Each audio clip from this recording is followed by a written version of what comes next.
आम्ही राहतो तिथला शनिवारच्या आठवडी बाजारात जायचं नव्हतं. काही फळं वगैरे आणायचे होते, बीट आणायचे होते म्हणून मी बाजारात गेले होते. मग काय बाजार पण आणून घेतला, कारण रुद्रांशचे पप्पा नव्हते, ते खेळायला गेले होते क्रिकेट. आता संध्याकाळी येतील, काय आणतात तो बघू.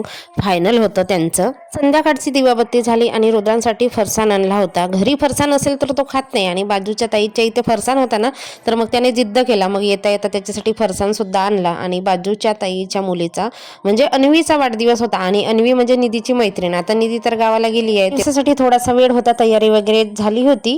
आणि बाजाराचा दिवस असल्यामुळे जरा वेळच लागला. नाश्त्यामध्ये चिवडा होता, शेव, बुंदीचा लाडू आणि मटकीची उसळ होती. मग मी नाश्ता घरीच आणला आणि नाश्ता केला. संध्याकाळचा चहा, रुद्रांशचे पप्पा सुद्धा आले होते आणि ते मॅच जिंकले होते, तर त्यांना चषक मिळाला होता, मेडल पण मिळाला होता. आणि म्हणून रुद्रांशने म्हटलं की मला आईस्क्रीम पार्टी पाहिजे, तर त्याच्यासाठी आईस्क्रीम आणली आणि कोल्ड्रिंक्स वगैरे आणले. स्प्राईट तर त्याला प्रचंड आवडते. नंतर रात्रीचं जेवण झालं, रात्रीचे भांडे घासून घेतले.